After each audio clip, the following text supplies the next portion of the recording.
Hello दोस्तों, कैसे हो आप? मैं हूं देविंदर। पिछले कुछ समय में बांग्लादेश और पाकिस्तान की सेना के अधिकारियों के बीच मुलाकातों के बढ़ने की खबरें देखने को मिली हैं। समाचार एजेंसी पीटीआई के मुताबिक इस मामले पर भारत के विदेश मंत्रालय ने शुक्रवार को अपना पक्ष साफ किया है। इसमें कहा गया है कि भारत ने आस पड़ोस में होने वाली गतिविधियों पर नजर बना रखी है। अगर जरूरत पड़ी तो उचित कदम उठाए जाएंगे। दरअसल, ऐसी रिपोर्ट्स आई हैं कि पाकिस्तान के खुफिया विभाग आईएसआई के director general of analysis major general Shahid Amir अफसर समेत कुछ अधिकारियों ने बांग्लादेश का दौरा किया है।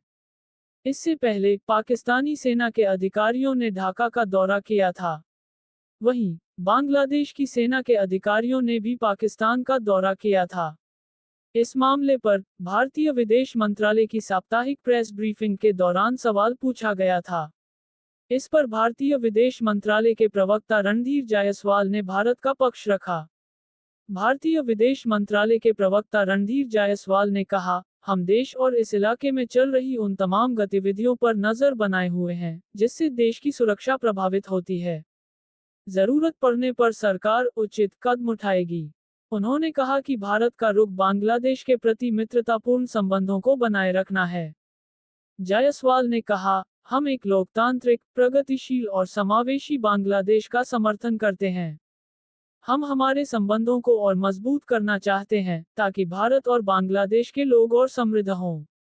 दरअसल, भारत और बांग्लादेश सीमा पर भारत द्वारा तारों से बाड़बंदी की जा रही है। इस मामले पर बांग्लादेश ने आपत्ति जताई थी। इस बारे में पूछे गए सवाल के जवाब में रणधीर जायसवाल ने कहा कि यह निर्माण कार्य द्विपक्षीय समझौते के तहत ही किया जा रहा है। जायसवाल ने कहा, सीमा पर फेंसिंग को लेकर हमारे और बांग्लादेश के बीच में समझौते हुए हैं। बॉर्डर फेंसिंग इसलिए जरूरी है ताकि वहां पर जो आपराधिक घटनाएं होती हैं, उसको हम लोग बंद कर सकें।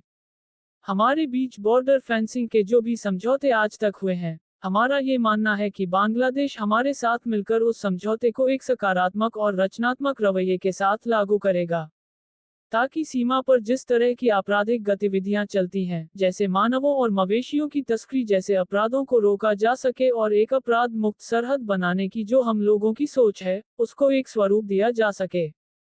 दरअसल, पाकिस्तान के खुफिया विभाग आईएसआई के प्रमुख समेत अन्य अधिकारियों के बांग्लादेश आने की खबरों पर विशेषज्ञों ने भी सोशल मीडिया पर अपनी राय रखी। राष्ट्रीय सुरक्षा और इंडो पैसिफिक मामलों के विश्लेषणकर्ता प्रोफेसर डेरेक जे. ग्रॉसमैन ने एक्स पर इस बारे में एक टिप्पणी की। उन्होंने लिखा, ये केवल समय की बात थी, खासतौर पर बांग्लादेश और भारत के संबंध खराब होने के मामले में। ऐसा दशकों में पहली बार हुआ है जब खुफिया जानकारी साझा करने पर चर्चा करने के लिए पाकिस्तान के खुफिया विभाग आईएसआई के प्रमुख ने ढाका की यात्रा की। वहीं भूतपूर्व भारतीय विदेश सचिव कंवल सिब्बल ने इकोनॉमिक टाइम्स की एक खबर को रिपोस्ट करते हुए एक्स पर एक टिप्पणी की। उन्होंने लिखा, आईएसआई प्रमुख की प्रचारित यात्रा भारत के लिए सचेत होने वाला संदेश है। बांग्लादेश की अंतरिम सरकार हमें और ज्यादा परेशान कर रही है। यूनुस को ऐसी शुरुआत करने से बचना चाहिए। बांग्लादेश की अंतरिम सरकार भारत के लिए कोई अप्रिय स्थिति पैदा करे, उसके पहले भारत के सामने बांग्लादेश पर दबाव बढ़ाने की जरूरत है। बांग्लादेश में पिछले साल छात्रों और आम लोगों ने तत्कालीन प्रधानमंत्री शेख हसीना के खिलाफ आंदोलन किया था। इसके बाद शेख हसीना को अपना पद छोड़ने के लिए मजबूर होना पड़ा था। पिछले साल अगस्त में शेख हसीना ने भारत में शरण ली थी। इसके बाद से पड़ोसी देश भारत के साथ बांग्लादेश के संबंधों में नाटकीय गिरावट आई है। इसे अब तक स्वाभाविक नहीं कहा जा सकता।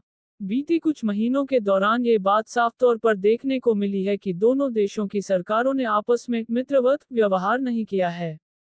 दरअसल, बांग्लादेश की पूर्व प्रधानमंत्री शेख हसीना और उनकी पार्टी अवामी लीग जब भी सत्ता में रही हैं, तब पाकिस्तान से बांग्लादेश के संबंध तनावपूर्ण रहे हैं। वहीं खालिदा जिया की बांग्लादेश नेशनलिस्ट पार्टी जब बांग्लादेश की सत्ता में रहती है, तो पाकिस्तान से संबंध अच्छे रहे हैं। दरअसल, भारत बांग्लादेश संबंधों के कई विशेषज्ञों का यह मानना है कि हर तरह के राजनीतिक, कूटनीतिक या रणनीतिक हितों से ऊपर उठते हुए सिर्फ आर्थिक और व्यापारिक सहयोग ही भारत और बांग्लादेश को करीब ला सकते हैं। अर्थशास्त्री प्रबीर दे दिल्ली के एक प्रमुख थिंक टैंक आरआईएस में पढ़ाते हैं। वो कई साल से बांग्लादेश के साथ व्यापारिक संबंध और कनेक्टिविटी पर काम कर रहे हैं। डॉक्टर डे ने बीबीसी बांग्ला से कहा था, भारत 20 करोड़ आबादी वाले बांग्लादेश के बाजार को कभी हाथ से नहीं निकलने देगा और ऐसा करना भी उचित नहीं होगा। इसी तरह दैनिक उपयोग की कई आवश्यक वस्तुओं और भारी उपकरणों के आयात के लिए बांग्लादेश को भारत से बेहतर स्रोत नहीं मिलेगा। उनको भरोसा है कि यह आर्थिक हकीकत ही दोनों देशों को करीब बनाए रखेगी।